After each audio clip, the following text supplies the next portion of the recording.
Cosmology के ऊपर ये मेरा दूसरा लेक्चर है। इस लेक्चर से पहले मैंने एक लेक्चर दिया था बिग बैंग थ्योरी के ऊपर। आप उस लेक्चर को ज़रूर सुने। उस लेक्चर में मैंने बताया था कि यूनिवर्स की क्रिएशन एक बिग बैंग के नतीजे में हुई और किस तरह उस बिग बैंग के नतीजे में बाकी सेलेस्टियल जो ऑब्जेक्ट हैं वो बने और उन ऑब्जेक्ट्स में फिर गैलेक्सीज़ और प्लैनेटरी सिस्टम जो है वो क्रिएट हुआ। जिस गैलेक्सी में हमारा सोलर सिस्टम है उसका नाम मिल्की वे है, ये मैंने आपको बताया था उस लेक्चर में। उसकी शेप स्पाइरल है, ये भी मैंने आपको उस लेक्चर में बताया था। मिल्की वे से बहुत करीब जो गैलेक्सी है एंड्रोमेडा, उसके बारे में भी मैंने आपको उस लेक्चर में बताया था। तो बेसिक नॉलेज जो चाहिए हमें कॉस्मोलॉजी को पढ़ने के लिए वो उस लेक्चर में मैंने स्टार्ट किया था। आज मिल्की वे के अंदर जो प्लैनेटरी सिस्टम है जिसे हम सोलर सिस्टम कहते हैं उसके बारे में हम डिस्कस करेंगे। सोलर सिस्टम के फिज़िकल और मैथमेटिकल ग्राउंड्स को हम देखेंगे इस लेक्चर में। स्पेस में प्लैनेट्स के अलावा और कौन कौन से ऑब्जेक्ट्स जो हैं वो हैं उसके बारे में भी हम इस लेक्चर में पढ़ेंगे। हैबिटेबल जोन यानी कि ज़मीन के अलावा किसी और प्लैनेट के ऊपर अगर लाइफ की एग्जिस्टेंस है तो वो कौन कौन से प्लैनेट्स हो सकते हैं उसके बारे में भी हम पढ़ेंगे। प्लैनेट्स के मोशन, उनकी क्लाइमेट के बारे में भी हम इस लेक्चर में डिस्कस करेंगे। मिल्की वे में सबसे नोन ऑब्जेक्ट जो है वो सन है और सन से मज़ीद क्रिएशंस हुई थी इन तमाम प्लैनेट्स की जो आपको नज़र आते हैं। मिल्की वे में ये जो क्रिएशंस थी ये एक तरह सा छोटा बिग बैंग था, यानी कि स्मॉल लेवल का बिग बैंग था। इस बिग बैंग में सन के अंदर जो मटेरियल था वो मुख्तलिफ़ प्लैनेट्स की शक्ल में उससे जुदा हुआ। इसीलिए कुछ प्लैनेट्स हमें ब्राइटन नज़र आते हैं और कुछ प्लैनेट हमें नज़र नहीं आते। उन्हीं एक प्लैनेट में जो हमें नज़र नहीं आते वो है मरकरी। मरकरी सूरज से बहुत करीब है और अगर हम बग़ैर स्पेस सूट के मरकरी के ऊपर जाएं तो हम तकरीबन 2 मिनट तक ज़िंदा रह सकते हैं। 2 मिनट के बाद हमारी डेथ हो जाएगी क्योंकि हमारे जो लंग्स हैं वो ऑक्सीजन के अलावा दूसरी गैसेस को इनहेल नहीं कर सकते। तो मरकरी जो है ये ग्रे कलर की रॉक्स के ऊपर मुश्तमिल है।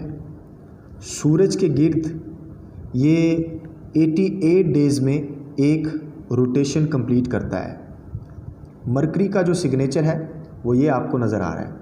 कॉस्मोलॉजी की बुक्स में आपको ये सिग्नेचर मरकरी के लिए दिया गया होगा। मरकरी जो है इसकी जो रोटेशन है वो काउंटर क्लॉकवाइज है।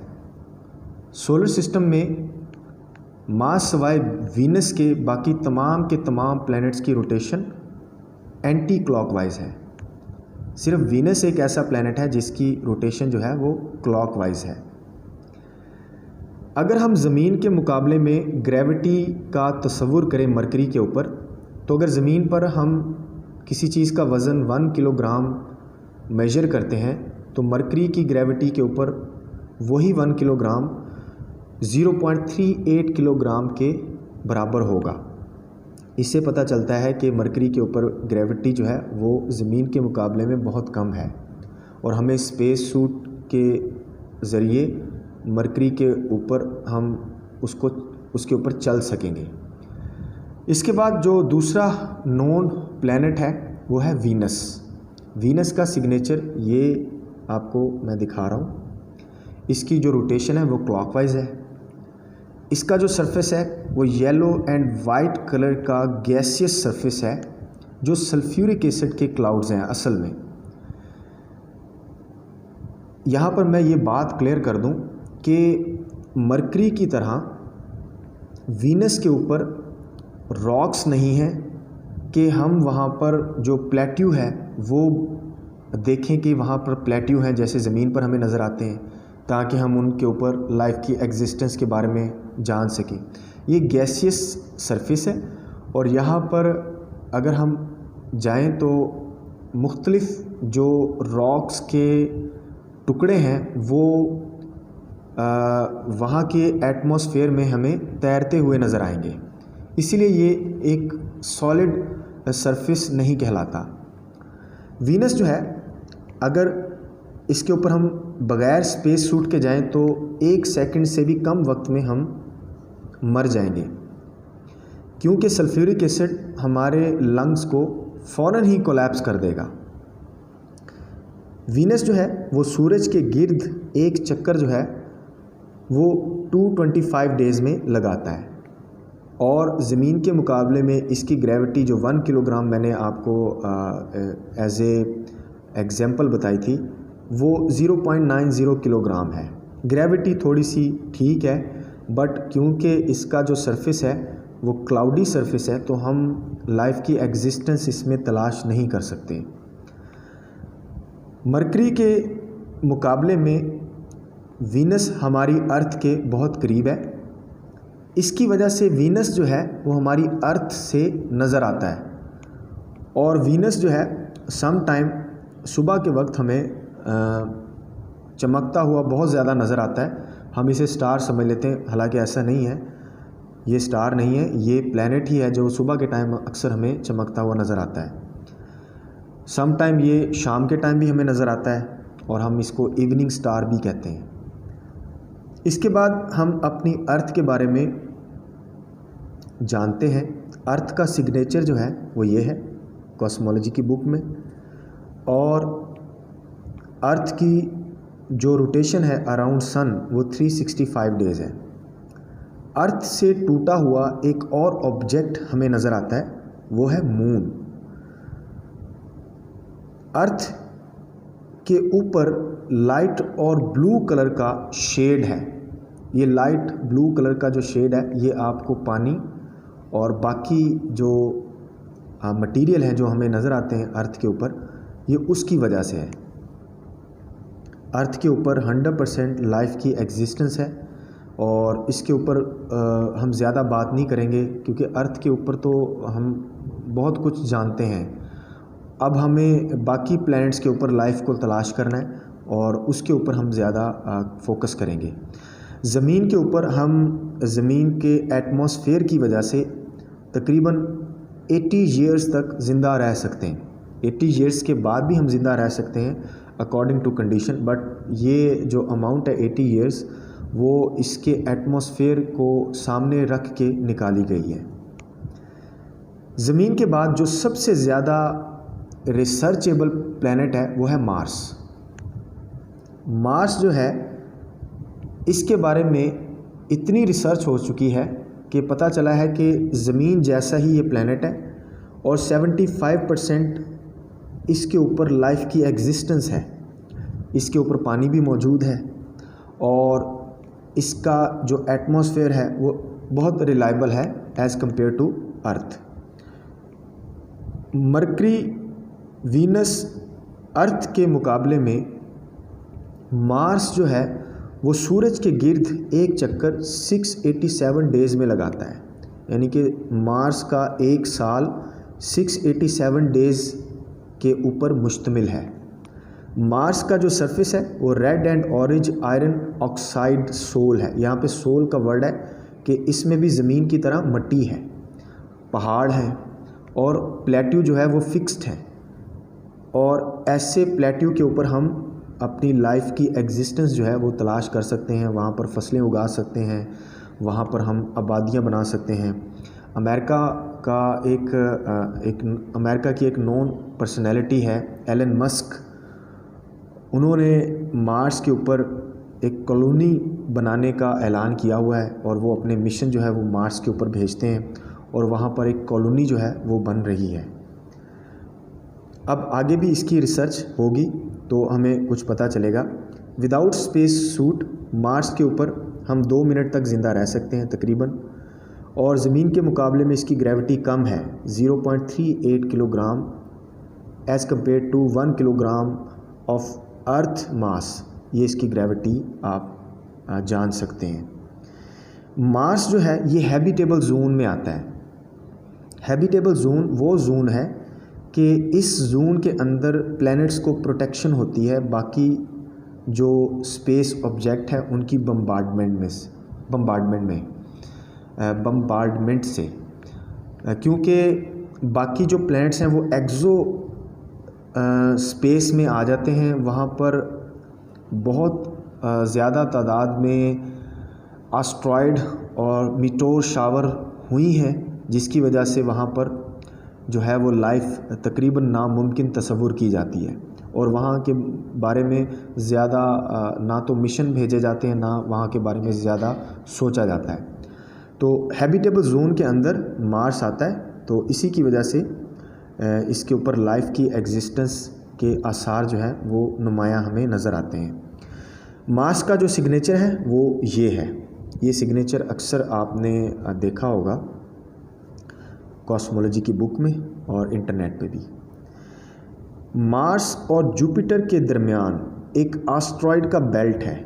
ये बेल्ट जो डॉटेड लाइन आपको नज़र आ रही है, डॉट आपको नज़र आ रहे हैं, ये एस्टेरॉयड बेल्ट है। एस्टेरॉयड जो हैं ये सितारों और प्लैनेट्स के टुकड़े हैं छोटे छोटे, और ये इतने छोटे हैं कि यानी कि इनके ऊपर कोई ना तो हम इनको किसी प्लैनेट का नाम दे सकते हैं, ना हम इनको कोई स्टार कह सकते हैं, और ना इनको हम मून कहते हैं। तो ये छोटे छोटे टुकड़े बट ये बिल्कुल मौजूद हैं और ये टुकड़े जो हैं ये हैबिटेबल जोन क्रिएट करते हैं। तो ये एस्टेरॉयड का बेल्ट भी आपको नज़र आता है। इसके बाद हम जुपिटर की बात करते हैं। जुपिटर जो है ये सोलर सिस्टम का सबसे बड़ा प्लैनेट है। जुपिटर जो है इसके बहुत सारे मून्स हैं जो इसी से टूट के जुदा हुए, जिनमें कैलिस्टो है, लो है, गैनामेड है, यूरोपा है, और भी इसके नॉन मून है बट ये ज़्यादातर हम डिस्कस करते होते हैं। जुपिटर जो है उसका सिग्नेचर जो है वो ये है।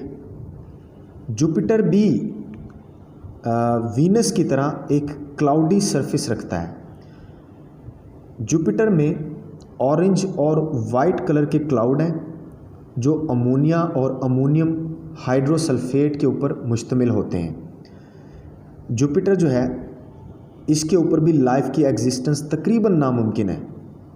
ज़मीन के मुकाबले में जुपिटर जो है वो सूरज के गिर्द एक चक्कर 12 साल में लगाता है। बहुत बड़ी अमाउंट है। 12 साल ज़मीन का एक साल और जुपिटर का एक साल ज़मीन के मुकाबले में 12 साल के बराबर है। बहुत बड़ी अमाउंट है। जुपिटर की ग्रेविटी बहुत ज़्यादा है। ज़मीन के मुकाबले में 1 किलोग्राम हम कंपेयर कर रहे हैं बार बार, तो 2.36 किलोग्राम जुपिटर की ग्रेविटी की वजह से 1 किलोग्राम का मास होगा जुपिटर के ऊपर। जुपिटर में हम बग़ैर स्पेस सूट तकरीबन 1 सेकंड तक ज़िंदा रह सकते हैं या 1 सेकंड से भी कम वक्त में हमारी डेथ हो जाएगी।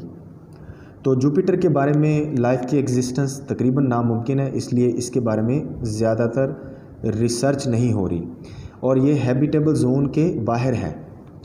जुपिटर की एक बहुत ख़ास बात, जुपिटर की ग्रेविटी इतनी स्ट्रॉन्ग है कि अगर किसी और गैलेक्सी में किसी तरह का कोई ब्लास्ट होता है और उस ब्लास्ट के नतीजे में एस्टेरॉयड जो हैं वो सोलर सिस्टम के अंदर एंटर होते हैं, तो वो अगर फ़र्ज़ करें, ये यहाँ पे मैं आपको दिखा रहा हूँ कि अगर जो है वो यहाँ पे एस्टेरॉयड जो है वो एंटर हुआ है और अगर उसने ज़मीन पर गिरना है तो वो जब यहाँ पहुँचेगा तो जुपिटर की ग्रेविटी उस एस्टेरॉयड को अपने तरफ मोड़ लेगी और वो ज़मीन पर गिरने की बजाय जुपिटर पर गिर जाएगा। जुपिटर और सैटर्न ये हमारे फ्रेंडली प्लैनेट हैं क्योंकि इन्होंने हमें हमेशा एस्टेरॉयड की बम्बार्डमेंट में से बचाया है और इसकी वजह से ज़मीन पर आज तक कोई बड़ा एस्टेरॉयड नहीं गिरा। अगर ज़मीन पर कोई बड़ा एस्टेरॉयड गिर जाए तो ज़मीन का बैलेंस आउट हो जाए और ज़मीन जो है वो तहस नहस हो जाए। तो जुपिटर इस हवाले से हमारा फ्रेंडली प्लैनेट है। जुपिटर के बाद हम सैटर्न की बात करते हैं। सैटर्न जो है ये भी जुपिटर की तरह हमें बहुत प्यारा प्लैनेट है। इसका जो सिग्नेचर है वो ये है, ये सैटर्न का सिग्नेचर है। इसकी rotation about its own axis बाकी प्लैनेट से थोड़ी सी टिल्ड है, बाकी प्लैनेट से थोड़ी सी टिल्ड इसकी रोटेशन है। यानी कि अगर बाकी प्लैनेट जो हैं वो इस तरह रोटेट कर रहे हैं तो ये इस तरह रोटेट कर रहा है, तो इसीलिए मैंने ये एरो हेड की शेप बनाई है ताकि आप इसको पहचान सकें। इससे जो ऑब्जेक्ट्स टूट कर जुदा हुए, सबसे ज़्यादा जो मून हैं वो सैटर्न के हैं, और सैटर्न के गिर्द हमें जो रिंग नज़र आता है वो इसी वजह से है कि इसके जो ऑब्जेक्ट टूट कर इससे जुदा हुए वो इतने ज़्यादा थे कि वो इसकी ग्रेविटी के अलोंग इसी के गिर्द घूमने लग गए वो, और एक रिंग की शेप बना ली। हमें स्पेस से डायरेक्ट अगर हम सैटर्न को देखें तो एक रिंग नज़र आता है।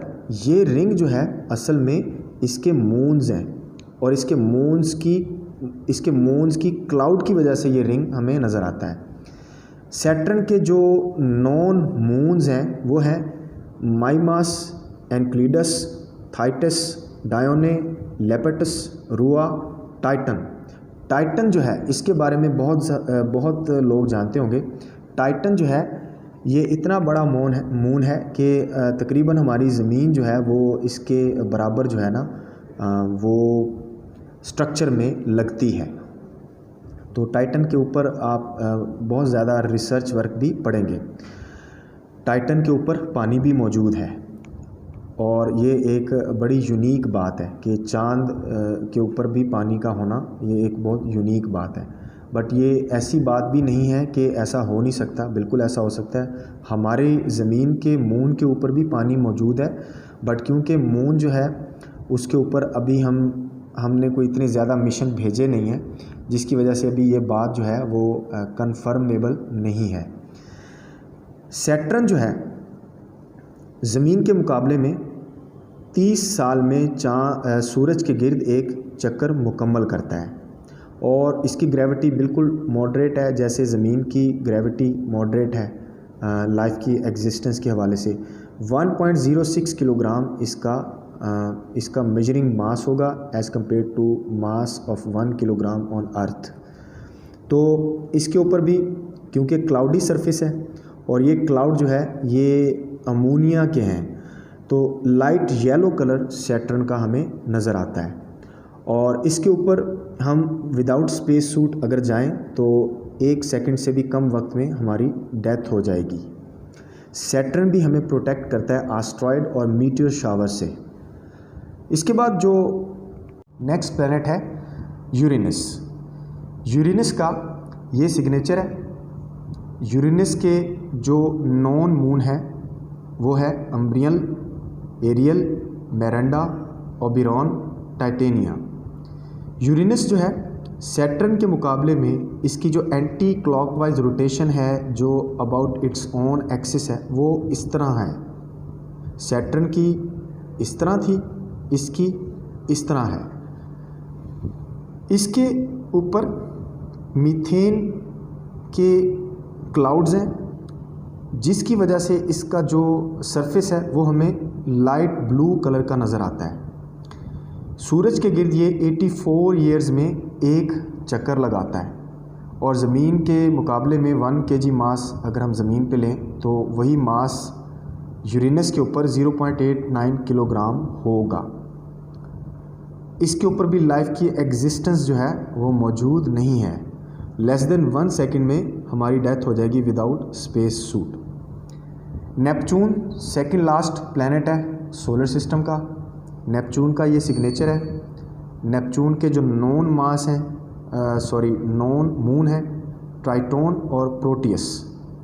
इसकी जो रोटेशन है अबाउट इट्स ओन एक्सिस वो कुछ इस तरह है, यानी कि ये अपने ही एक्सिस के अराउंड इस तरह मूव करता है। और सूरज के गिर्द जो इसकी रोटेशन है वो 165 years as compare to earth round on about sun, वो इसकी रोटेशन है। 1.13 किलोग्राम इसका मेजरिंग मास है as compare to earth 1 kg mass. इसके बाद जो लास्ट प्लैनेट है सोलर सिस्टम का, प्लूटो, इसको कभी सोलर सिस्टम का हिस्सा करार दिया जाता है, कभी इसको निकाल दिया जाता है, और इसकी रोटेशन जो अबाउट इट्स ओन एक्सिस है वो इस तरह है, यानी कि ये कांपता हुआ अपने एक्सिस के अराउंड मूव करता है। और प्लूटो जो है उसका नॉन मून कैरोन है, ये प्लूटो का सिग्नेचर है। लाइट ब्राउन डर्टी मीथेन आइसी रॉकी सरफेस, इसकी वजह से इसका जो कलर है लाइट ब्राउन हमें नज़र आता है। लेस देन 1 सेकेंड लाइफ की एग्जिस्टेंस है विदाउट स्पेस सूट प्लूटो के ऊपर। 248 ईयर ये सूरज के गिर्द एक चक्कर लगाने में लेता है as compare to earth. Pluto जो है ये जब से दरियाफ्त हुआ है तब से लेकर अब तक इसने एक दफ़ा ही सूरज के गिर्द चक्कर लगाया, यानी कि 248 ईयर हो गए इसको दरियाफ्त हुए, और अभी रिसेंटली इसने एक चक्कर मुकम्मल किया है अराउंड सन। इसकी ग्रेविटी बहुत ही कम है, 0.01 किलोग्राम इसका मेजरिंग मास है, अगर 1 किलोग्राम हम अर्थ के ऊपर इस मास को मेजर करते हैं। तो आज के लेक्चर में ये मैंने कुछ बेसिक चीज़ें आपको बताई। नेक्स्ट लेक्चर में मैं हर प्लैनेट के बारे में, उसके एटमॉस्फेयर के बारे में आपसे कुछ वीडियोस और कुछ जो नासा की साइट से जो हबल टेलीस्कोप है